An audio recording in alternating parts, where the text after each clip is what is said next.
എൻ്റെ കർത്താവിൻ്റെ ഉന്നതമായ നാമത്തിൽ, സഭയുടെ അധികാരത്തിൽ, കുരിശടയാളത്തിൽ ദൈവശക്തി അനുഗ്രഹിക്കപ്പെടട്ടെ. കുഞ്ഞുങ്ങളില്ലാത്തവരെ, കുഞ്ഞുങ്ങൾ രോഗം വന്നിട്ടും പോകാതെ അങ്ങനെ മനസ്സും അടുത്ത് കുഞ്ഞുങ്ങളെയും കൊണ്ട് ജീവിക്കുന്ന മാതാപിതാക്കന്മാരുണ്ട്. എല്ലാ സന്തോഷവും പോയവരുണ്ട്. കുഞ്ഞുങ്ങൾ ജനിച്ചതിൻ്റെ പേരിൽ അവർക്കുണ്ടാകുന്ന മാരകമായ രോഗങ്ങൾ, മാറാത്ത രോഗങ്ങൾ കാരണം ജീവിതം തീർന്നെന്ന് വിചാരിച്ചിട്ട് ആ കുരിശും ചുമന്നുണ്ടാക്കുന്നവരുണ്ട്. ഈശോയെ, അവരെല്ലാം നീ ശക്തിപ്പെടുത്തി പ്രാർത്ഥിക്കുന്നു. ഈശോയെ, നിനക്ക് താങ്ങാനാവാത്ത പ്രലോഭനം ഞാൻ നിനക്ക് നൽകത്തില്ലെന്ന് പറഞ്ഞ പോലെ കർത്താവ്, ഒരു മനുഷ്യനും താങ്ങാനാവാത്ത ദുഃഖം കൊടുത്ത് കർത്താവ് അവർ വീണപാട്ടത്തിന് കിടന്ന് അഴുകിപ്പോകാതിരിക്കാൻ കർത്താവിൻ്റെ നാമത്തിൽ കൽപ്പിക്കുന്നു.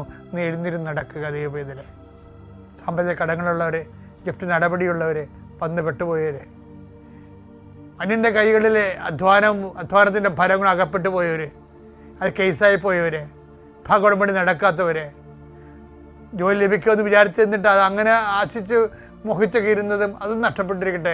ഇനി എന്ത് ചെയ്യണമെന്ന് അറിയാൻ പല വിഷമിക്കുന്നവർ, അങ്ങോട്ടും ഇവിടെ കുറ്റം പറഞ്ഞ് എൻ്റെ കുഴപ്പമാണ്, ഞാൻ അന്നേ പറഞ്ഞതില്ലേ ഇതൊക്കെ പറഞ്ഞുകൊണ്ട് കുറ്റം വിധിക്കാനും നമ്മളെ കൊച്ചാക്കാനും ചെറുതാക്കാനും വെറുമയാക്കാനും അനേകം പേര് നിൽക്കും. കർത്താവ്, നീ മാത്രമേ അവർക്കുള്ളെന്ന് ഓർക്കണമേ.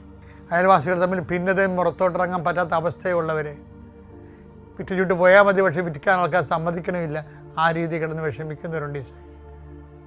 സ്ഥലം വിറ്റ് മാറാൻ പറ്റാത്തവരുണ്ട്. വഴിയില്ലാത്ത സ്ഥലം എടുക്കാത്ത അവസ്ഥകളുണ്ട്. അതുകൊണ്ട് തന്നെ കൊത്തിക്കൊണ്ട് പറക്കാനും പറ്റത്തില്ല, എടുത്ത് ഉപയോഗിക്കാൻ പറ്റാത്ത രീതിയിൽ അകപ്പെട്ടു പോയവരുണ്ട്.